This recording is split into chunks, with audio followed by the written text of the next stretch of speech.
हम तो पूछेंगे में अगले आधे घंटे डिबेट नंबर 2। मांझी पासवान डुबाएंगे एनडीए की नाव।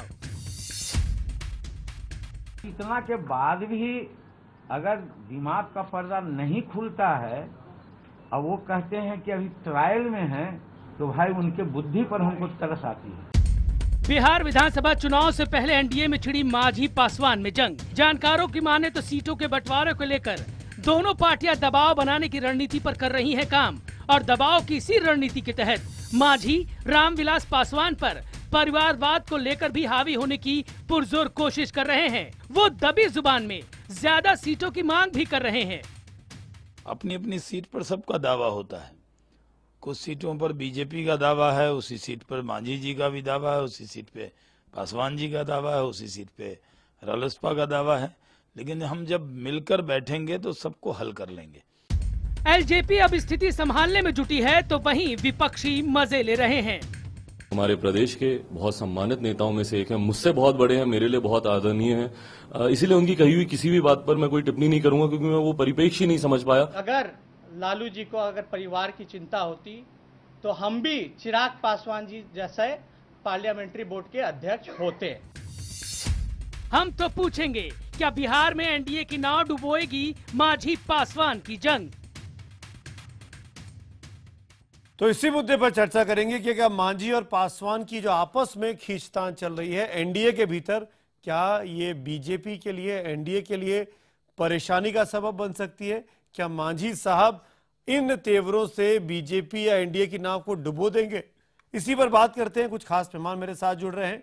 हमारे साथ है भारतीय जनता पार्टी के प्रवक्ता अनिल बलूनी जी, जेडीयू के सांसद अली अनवर साहब, जीतन राम मांझी की पार्टी हिंदुस्तानी आवामी मोर्चा के नेता शकुनी चौधरी जी और एलजेपी के नेता प्रवक्ता अरविंद कुमार वाजपेयी जी।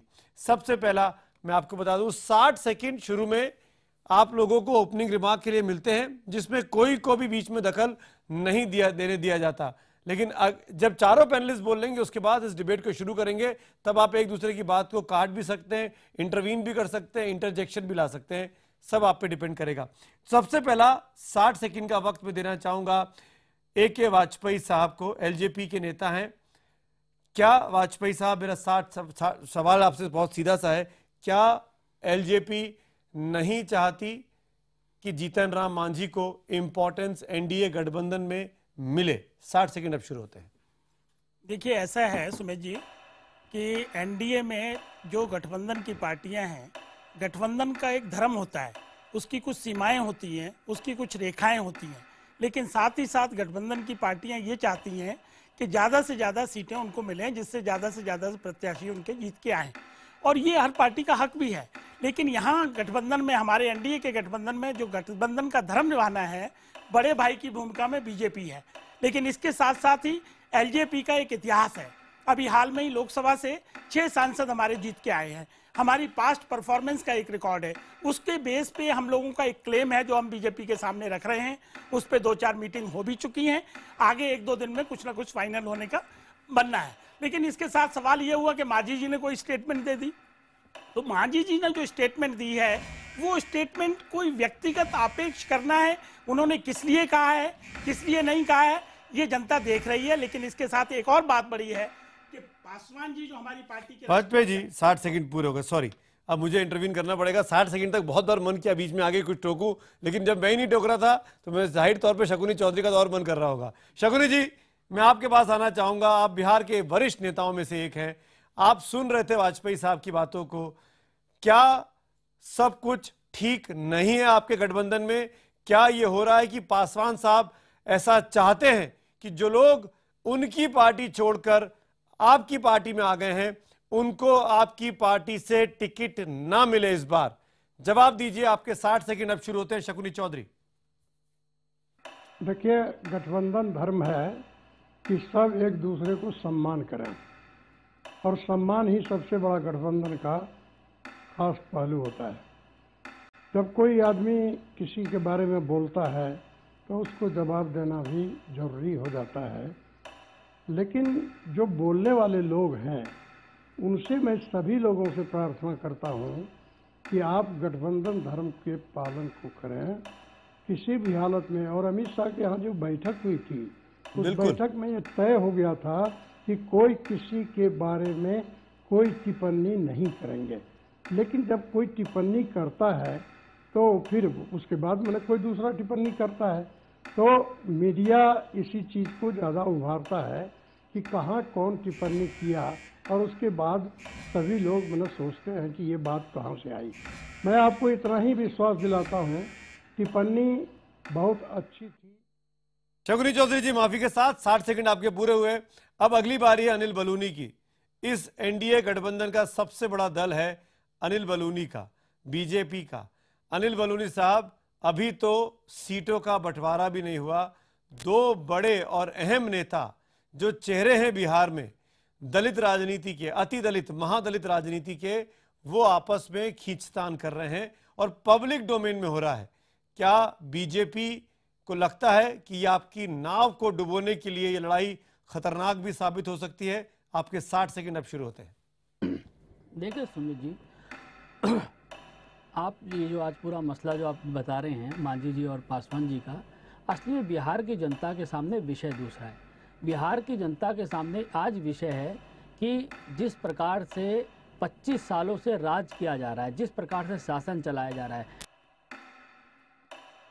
अनिल बलूनी के साथ सिग्नल, मैं दोबारा मौका दूंगा अनिल बलूनी को, अब दोबारा लाइव करने की कोशिश करते हैं। कुछ टेक्निकल फॉल्ट है वहां पर, खेद है इस बात के लिए हमको। लेकिन अली अनवर साहब, जो शुरू के 10 सेकंड में उन्होंने कहा, उससे एक बात बिल्कुल साफ होती है, उनका निशाना जेडीयू पर है, उनका निशाना नीतीश कुमार की सरकार पर है। वो अपने घर में नहीं देख रहे हैं बीजेपी, वो दूसरे के घर में क्या प्रॉब्लम चल रही है उसको हाईलाइट करना चाहते हैं। अली अनवर, 60 सेकंड आपके शुरू होते हैं। क्या कहेंगे बीजेपी की इस राय पर, और साथ ही साथ इस बात पर भी जो कुछ घट रहा है एनडीए के भीतर? देखिए सुमित जी, वैसे तो वो दूसरे गठबंधन का मामला है, हम लोगों का उससे कोई लेना देना नहीं है। लेकिन बाहर से देखने से एक सियासी आदमी होने के नाते ये लगता है कि जो कहावत है ना कि एक म्यान में दो तलवार कैसे रहेगी, तो दोनों अपने को माने समझिए कि बड़ा दलितों का नेता मानते हैं, तिस्मार खां समझते हैं। ये बात और है, दलित होना अलग बात है और दलितों का नेता होना अलग बात है, इस पर बहस अलग है। लेकिन यही मामला है दोनों के बीच। एक हम लोगों के यहाँ भोजपुरी में कहावत है, सौतिया डाह, तो इसी तरह का मामला है। तो अब देखिए आगे आगे क्या होता है। अनिल बलूनी, माफी के साथ, और दोबारा जुड़ गए हमारे साथ। 60 सेकंड अब आपके शुरू होते हैं। आपको ग्रेस और मिल गया, 10 सेकंड का आप बात कह चुके थे। आप शुरू कर सकते हैं अपनी बात जहां आप छूट गई थी। सुमित जी, देखिए, एक तो मैं इतना बताना चाहता हूँ कि एनडीए के अंदर कोई मतभेद नहीं है, किसी को भी भारतीय जनता पार्टी का कोई शिकायत नहीं है। और हमारी जो आपने आज दिया कि एनडीए की नाव डूबेगी, एनडीए की नाव डूबने वाली नहीं है, ये नाव तो पार करने वाली नाव है। सुमित जी, मैं विश्वास दिलाता हूँ। और आप देखिए कि आज ना ही मांझी जी का हमसे कोई शिकायत है, ना ही पासवान जी की हमसे शिकायत है। और चिराग पासवान जी का आपने बयान दिखाया, वो बहुत ही सार्थक है जो इस वक्त उन्होंने दिखाया। इसका मतलब कहीं कोई मतभेद नहीं है और निश्चित तौर पे हम जमकर चुनाव लड़ने वाले हैं। सुमित जी, आपको बता दूं, जो जेडीयू की जो विफलताएं हैं, जो 25 साल से लालू प्रसाद जी और इनका राज है, उसकी जो विफलताएं हैं, उसको लेकर जनता के पास जा रहे हैं। देखिए, अंतिम निर्णय जनता करेगी, लेकिन जितनी मोदी जी की रैली है, जितना वातावरण है, जितने हमारे मीडिया के मित्र भी वहां से आ रहे हैं, सबका कहना है कि बिहार के अंदर वातावरण बन गया है, बिहार के अंदर नीतीश कुमार जी का विदाई का वातावरण बन गया है। निश्चित तौर पर हमारी एनडीए की मजबूती के चुनाव लड़ेंगे। अनिल बलूनी, 60 सेकंड पूरे हो गए आपके निशाने पे जेडीयू ज्यादा है, बजाय आप अपने घर के भीतर देखें कि ये जो खींचतान मची है रामविलास पासवान और जीतन राम मांझी में, देखिए, ये अगर आप हमारे ये उचित है क्या? सुमित जी, अगर आप हमारी यहाँ की खींचतान देख रहे हैं तो वहां की खींचतान देखिए कितनी बड़ी खींचतान है। वहां तो मनभेद है, हमारे यहाँ तो थोड़ा बहुत कुछ छुटर पुटर हो सकता है, लेकिन वहां तो इतना मनभेद है जेडीयू और अरे आरजेडी कितना के भी बीच में भेद हो सब अनिल चीज़ में। बलूनी, वो लोग 100 और 40 का फॉर्मूला निकाल चुके हैं, वो लोग सीट नहीं, लड़ने की तैयारी कर रहे हैं। हमारे आपके तो यहाँ अब सुमित भाई तक आपके तो अब तक कोई नहीं। फॉर्मूला सामने नहीं आया। हमारे यहाँ तो कोई समस्या ही नहीं सीटों की। क्यों? आप देखिएगा जिस दिन होगा इतना स्मूथली सब कुछ होगा। और पूरी ए.के. तरीके से- वाजपेयी 50 से 70 सीटें मांग रहे हैं। एलजेपी कितनी सीटें मांग रहे हैं वाजपेयी जी, कितनी सीटें लड़ना चाहते हैं? सीटों का जहां तक विषय है वो एनडीए की मीटिंग में क्लियर किया गया है, वो यहाँ दर्शक पे बैठ के यहाँ थोड़ी तय होगा। आप बताइए ना कितनी सीटें चाहिए आपको? सीटें हमारी 5 चाहिए, 10 चाहिए? हमारी जो सुमित सीटों जी, की डिमांड है वो वाजपेयी जी को बता रहे हैं, परफॉर्मेंस बेस्ड हमारे है। यहाँ कोई सुमित जी, हमारे यहाँ कोई प्रॉब्लम नहीं है। हम लोग आपस में बैठ के सीटें तय कर लेंगे, आप चिंता मत कीजिए। और वाजपेयी जी को मत फंसाइए, हम सब लोग आपस में अरे बिल्कुल मैं किसी को फंसा नहीं रहा हूँ। नहीं आपसे कम से कम 10 दिन पहले, 12 दिन पहले दूसरा गठबंधन जो है वो अपनी स्ट्रेटेजीज घोषित कर चुका है। आप अपने आप को सरकार में लाने का वादा कर रहे हैं, दावा कर रहे हैं, लेकिन आपका अभी तक कोई फॉर्मूला सामने नहीं आया। सुमित जी देखिए, आज तक हमने आपके सामने जितने दावे किए आपने देखा होगा सब पूरे हुए हैं। निश्चित तौर पे बिहार के दिल्ली में नहीं हुआ था। बिहार को भी हम जीतेंगे, पूरी तरह जीतेंगे। ठीक है, अगर हमने 10 किए तो 10 में से 1 पूरा नहीं होगा, लेकिन 9 पूरे हैं। हमारे डिस्टिंक्शन से आप हमारे उसको पूरा करेंगे। आप देखिएगा बिहार हम जीतने जा रहे हैं। हमारे में कोई टिकट की प्रॉब्लम नहीं है, कोई आपस में नहीं। जिस दिन हम बैठेंगे हम बातचीत नहीं, आपको लगता नहीं कि आपको रामविलास पासवान, जीतन राम मांझी को समझाना चाहिए? ये डेंट कर सकता है आपकी लोकप्रियता में? आपस में जिस तरह की पब्लिक में बयानबाजी हो रही है, उस दिन अमित शाह के घर में तय हुआ था अभी 4 दिन पहले, और फिर वही सब काम होने लगा। नहीं देखिए, मेरा सुमित जी इसमें एक और मानना है। मतलब ये मुझे पता नहीं उन्होंने किस कंटेक्स्ट में बोला और किस तरह से। सुमित जी आप भी जानते हैं, आप और हम साथ में पत्रकार रहे हैं, किस तरह से प्रिक बाइटिंग कराई जाती है, किस तरह से सवालों को परोसा जाता है। इसलिए सुमित जी प्लीज इसमें मैं गारंटी दे रहा हूं, इसमें कोई जबरदस्ती की बाइटिंग नहीं कराई गई है। ये बाकायदा प्रेस कॉन्फ्रेंस कर जवाब दिया गया। शकुनी चौधरी, क्या रामविलास पासवान के बयान से आहत हुए थे जीतन राम मांझी? मांझी साहब को ये क्यों बोलना पड़ा कि पासवान साहब किस जाति के नेता हैं? उनको ये क्यों बोलना पड़ा कि उनकी पार्टी तो परिवारवाद को आगे बढ़ाती है? बताइए शकुनी चौधरी जी। देखिए सुमित जी, घर में 4 परिवार रहता है तो कोई न कोई खटपट होते रहता है। यही मैं कह रहा हूं। लेकिन जो मुखिया होता है, जो घर का मुखिया होता है, सारा कंट्रोल उनके हाथ में रहता है। जो घर परिवार चलाता है उससे आप अंदाज कीजिए। तो हमारे परिवार में भी 4 लोग हैं, लेकिन कंट्रोल तो सब मैंने करना है भाजपा को, क्योंकि वो बड़ी ताकत में है। और बड़ी ताकत छोटे ताकत को कैसे जोड़ के रखेगा, यह उनकी भी जिम्मेवारी बनती है। पर बड़ी ताकत तो ये कह रही है शकुनी चौधरी कि आप जेडीयू की तरफ देखिए, आप अंदर देखिए मत। अनिल बलूनी साहब बोल रहे हैं। देखिए मैं आपको एक के बात बता दूं कि जो बड़ी ताकत होती है वो एहसास कराता है, इसलिए कि आपने गत चुनाव को देखा, जो एमपी का चुनाव था। नीतीश कुमार ने कहा था ब्लोअर की हवा है, लेकिन ब्लोअर की हवा ने ही उनको 2 पर ला दिया और लालू यादव को 4 पर ला दिया। तो ये ब्लोअर की हवा जब 2 और 4 पर ला सकता है, तो आप जानिए इस बार आंधी और तूफान है। इस आंधी और तूफान में बंगाल के खाड़ी के पहले नीतीश कुमार नहीं ठहर रहे हैं। अरे मैं तो नीतीश कुमार जो कर रहे हो तो अली अनवर से पूछ लूंगा मैं, लेकिन आज मुद्दा आप तीनों का है। आप तीनों आपस में पब्लिक में खींचतान कर रहे हैं, खासकर आप दोनों, हम पार्टी और एलजेपी। आपके समझ में अभी राजनीति आएगी नहीं। हाँ, मेरे समझ में नहीं आ रही है, तभी तो आपको बुला रहा हूँ। आपको नहीं, मैं तो नासमझ हूँ, और इसीलिए हम आपसे पूछ रहे हैं कि हमको समझा दीजिए कि जब 2 बड़े नेता आपस में पब्लिक फोरम पर आकर तू मैं करें, तो जनता को क्या समझना चाहिए कि ये ढूला कुश्ती चल रही है या अपनी ज्यादा सीटें पाने की होड़? ये क्या है शकुनी चौधरी? राम मांझी ने बड़े अच्छे शब्दों में कहा कि रामविलास जी मेरे बड़े भाई हैं, वो राष्ट्रीय अंतर्राष्ट्रीय नेता हो सकते हैं। हम तो नौसिखुआ हैं, जैसा कि रामविलास जी ने कहा। तो नौसिखुआ कैसे हो सकते हैं जो 80 से लगातार मिनिस्टर एमएलए रहे हैं और मुख्यमंत्री तक पहुंच गए हैं, तो नौसिखुआ नहीं हो सकते हैं। बिल्कुल, ये इसी पर उनका जवाब था। यही मैं कह रहा हूं कि उनका ये जो बयान था पासवान साहब का, इससे चोट पहुंची है वाजपेयी जी। आपको माननी चाहिए, जीतन राम मांझी प्रदेश के मुख्यमंत्री रहे। रामविलास पासवान की राजनीति और उनकी राजनीति में ये नहीं कह सकते कौन बड़ा है कौन छोटा है। बड़ा छोटे का यहाँ है ही तो नहीं ये सवाल। नौसिखिया कहना नहीं ये देखिए, कहाँ की बात है? उसको किस संदर्भ में अनिल जी मैं आ रहा हूँ आपके पास। किस संदर्भ में नौसिखिया का शब्द का इस्तेमाल किया गया उसको समझने की जरूरत है। ये गठबंधन की राजनीति में पार्टी बना के पहली बार शामिल हो रहे हैं। ये इस संदर्भ में कहा गया है कि गठबंधन की क्या लिमिटेशंस हैं, गठबंधन में क्या धर्म निभाना है, किस तरह की राजनीति करनी है, उसके संदर्भ में यह नौसिखिया वर्ड यूज किया गया था। लेकिन दूसरी तरफ से जो आवाज आई वो आवाज इतनी अच्छी नहीं लगी जितना कि उसमें होना चाहिए था। और इसका जवाब दिया हमारे चिराग जी ने, पार्लियामेंट्री बोर्ड के चेयरमैन है, उन्होंने साफ कहा कि भाई किस परिप्रेक्ष्य में उन्होंने बात कही है ये हमको समझ नहीं आ रही। लेकिन तो सवाल यहाँ ये नहीं है कि हम लोगों ने आपस में क्या कह दिया, सवाल ये है कि बिहार में एनडीए की सरकार बनेगी कि नहीं बनेगी। नंबर और वन, ऐसे अगर लड़ते रहे पब्लिक फोरम पर तो कोई- सवाल खड़े हो नहीं, जाते नहीं, हैं। कोई इस तरह की महादलित 10% का वोट है, दलितों का करीब 4.5% का वोट है। अली अनवर साहब, इन परिस्थितियों में दो नेता जो अपने आप को दलित और महादलित राजनीति का पुरोधा बताते हैं, क्या किस तरीके से आप देखते हैं इस पूरे घटनाक्रम को? अली अनवर। सुमित जी देखिए, दो बयान आए हैं, उन पर गौर करने की जरूरत है। सुमित जी, दो तरह के बयान आए हैं जी हाँ, दोनों बोलिए, नेताओं बोलिए। के। एक तो पासवान जी ने कहा है कि दलित और महादलित खत्म करके सिर्फ दलित होना चाहिए, और एक मांझी जी ने कहा है कि महादलितों का नेता मैं हूं।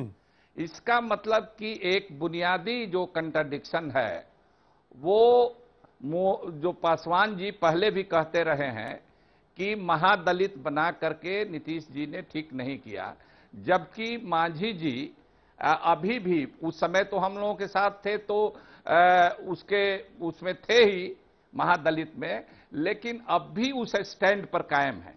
तो ये एक कौन किस तबके का नेता होगा, एक ये भी लड़ाई है। बिल्कुल, सबका वर्चस्व नेता की लड़ाई है। अपने को हिंदी मान में रहे हैं। मैं एक हाँ, जुमला देता हूं, जी। वर्चस्व की लड़ाई है कि दलितों का नेता रामविलास पासवान हो कि जीतन राम मांझी हो, ये आपस में खींचतान चल रही है। और अनिल बलूनी को इससे चिंता नहीं है, उनको जेडीयू की तरफ देखना पड़ रहा है। अनिल बलूनी, देखिए सुमित जी, पासवान जी का लक्ष्य क्या है, मांझी जी का लक्ष्य क्या है, भारतीय जनता पार्टी का लक्ष्य क्या है? हम सब एक लक्ष्य को लेकर चल रहे हैं कि जो बिहार के अंदर जंगल राज है, जो नीतीश कुमार जी ने पूरे बिहार को ठगा है, जिस तरह के से बिहार की जनता का धोखा किया है, उसको हटाने का हमारा लक्ष्य है। हम उस लक्ष्य को लेकर चल रहे हैं, और हम जब तीनों का लक्ष्य एक ही है तो फिर कहाँ विवाद है? निश्चित तौर पर आप चिंता मत कीजिए, ये छोटी मोटी अच्छा अनिल बलूनी, चलिए मैं, अगर विवाद नहीं है तो आप मुझे बता दीजिए, दलितों में और महादलितों में कौन दो बड़े नेता हैं?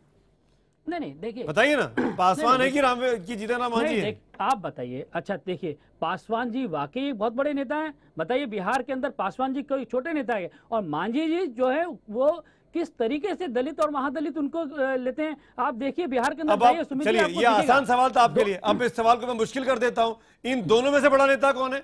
जीतन राम मांझी या रामविलास पासवान? उसी की तो लड़ाई है। बिल्कुल, इसीलिए शकुनी चौधरी परेशान है, उनको नौसिखिया बोला गया। सुमित जी देखिए, हमारे यहाँ ये चक्कर नहीं है। आप सोचिए, हमारे लिए दोनों भाई हैं, हमारे लिए दोनों बाजू हैं। बात बता दूं, हमारे लिए दोनों बाजू हैं, दोनों बराबर हैं। बता दूं सुमित जी, जी, पर एक बाजू कह रही है कि मैं बड़ी, एक बाजू कह रही है मैं छोटी। एक बात हम कंट्रोल कर लेंगे सुमित जी। आप मुझे पता है सुमित जी, मैं वही कह रहा हूँ चिंता है कि बिहार को जंगल जी। शकुनी जी कुछ बोल रहे हैं, शकुनी जी कुछ बोल रहे हैं। शकुनी जी बोलिए। हेलो सुमित जी, आप इतना समझिए कि दलित और महादलित करने वाला कौन नेता है? नीतीश कुमार हैं। पसमिंदा मुसलमान और मुसलमान करने वाला कौन नेता है? वो है नीतीश कुमार। पिछड़ा और अति पिछड़ा करने वाला कौन नेता है? वो है नीतीश कुमार। और इतना ही नहीं, जातियों में भी कुशवाहा को दांगी से बांट दिया। मना अब पता नहीं क्या क्या और करने जा रहे हैं। वो शायद उन्होंने भविष्य देख लिया था कि आप दोनों लोग जो है ना आपस में लड़ेंगे, इसीलिए अली अनवर मुस्कुरा रहे हैं बैठ के कि जीतन राम मांझी और रामविलास पासवान तलवारें चलेंगी एक वक्त में आके। देखिए, अली अनवर जी तो कुछ ही दिन मुस्कुरा पाएंगे, बिहार के रिजल्ट के बाद अली अनवर जी की मुस्कुराहट गायब हो जाएगी। आप सुमित जी, एक बात जरा दूसरे लोगों को बोलने के लिए बंद कीजिए। जी, आप बोलिए। आप इतना समझिए कि मैं ये कहना चाहता हूं कि दलित और महादलित जो डिवाइड किया था, उसको जीतन राम मांझी ने कानून में बदलाव कर दिया और सभी दलित ही रह गए। अब कोई दलित और महादलित नहीं है। और आप मीडिया वाले दलित और महादलित का के लोगों को बांटना चाहते हैं, जो बटने वाला नहीं है। चलिए, तो फिर आप वो मुझे, चाहे हमारे मैं अली रामविलास अनवर जी कुछ नेता बोलना हो चाह जाए। रहे हैं, लेकिन शकुनी जी मैं आऊंगा आपके पास एक सेकंड में। मुझे सिर्फ इतना जी। बताइए शकुनी जी, अगर दलित और महादलित को एक कर दिया जीतन राम मांझी ने, तो दलितों का सबसे बड़ा नेता चेहरा कौन हुआ? नेता कोई भी हो सकता है, इसके लिए देखिए समय और परिस्थिति बताता है। अभी समय और परिस्थिति जो आएगा उसके मुताबिक नेता हो जाएगा। अभी क्या आज की तारीख में कौन है, जब मैं आपसे बात कर रहा हूँ, सबसे बड़ा नेता कौन है दलित का? मैं कहता हूँ दोनों हमारे बड़े अच्छे नेता हैं। दोनों जब अली एक अनवर। मंच से बोलेंगे ठीक है। तो आप देखेंगे कि दलितों का एकजुटता ऐतिहासिक बनेगा। चलिए, हम तो चाहते हैं, लेकिन आप जिस तरीके से लड़ रहे हैं पब्लिक फोरम पर आकर, तो कम ही दिखता है। अली अनवर कुछ कमेंट करना चाहते हैं? लड़ नहीं रहे हैं। मैं दोबारा साउंड बाइट सुनवा दूंगा। क्या कहा आप लोगों ने? अली अनवर साहब, अली अनवर साहब, सुमित माइंड जी, अप ऐसा करना है माइंड अप करना जी। कि बीजेपी ही इन दोनों को लड़ा रही है, इन दोनों को लड़ा रही है बीजेपी। अब रही बात शकुनी चौधरी जी बहुत सीनियर लीडर हैं। अली अनवर साहब इस तरह की बताने लग गए हैं। वाह वाह। शकुनी चौधरी जी जो हैं बड़े नेता हैं, लेकिन जब हम लोग अति पिछड़ा महादलित करते थे तो शकुनी चौधरी जी हम ही लोगों के साथ थे। उस सब काम में ये थे, अब ब्लोअर वाली हवा में भी ये थे, लेकिन अब ये नहीं है। तो अब हम लोगों का आगे खेती आगे आगे, पीछे खेती भागे जोगे। हम लोग बहुत आगे निकल चुके हैं। अब इन लोगों से कौन आगे निकला, कौन नहीं निकला, पकड़ ये तो एक दिन में पता लगेगा जब चुनावों की तारीखों का ऐलान होगा। उल्टी दिशा में, विपरीत दिशा में भाग रहे हैं, आपको पता ही नहीं आप कहाँ रह गए हैं। देहाती कहावत है सुमित जी, जी देखो देहाती कहावत है कि नया मियाँ जब बनता है ना, नया मुसलमान जब बनता है तो प्याज ज्यादा खाता है। तो यही बात है अली अनवर में। ये बेचारे महादलित तो के हम थे, लोग ना, तो चुनावी नोकझोंक है, इसलिए इनको ये चुनावी नोकझोंक को बचा के रखिए। एक दो दिनों में और घोषणा होने वाली तारीखों की, तब फिर मैं आपको बुलाऊंगा। शकुनी जी, अली अनवर साहब, दल बदल रहे हैं। शकुनी चौधरी, अली अनवर, अनिल बलूनी और वाजपेयी साहब, शुक्रिया आप चारों का जुड़ने के लिए। माफी के साथ वक्त की कमी है मेरे पास, इस डिबेट में फिलहाल इतना ही। तो आज हम तो पूछेंगे में आपने दो मुद्दे देखे। लगातार हर रोज हमारे साथ जुड़िए, दो मुद्दों पर, दो अलग अलग मुद्दों पर, देश में जो बड़ी खबर है उस पर बड़ी बहस देखने के लिए, क्योंकि ये मंच आपका है। आपके इस सवाल यहाँ पर पूछे जाते हैं, नाम है इसका हम तो पूछेंगे।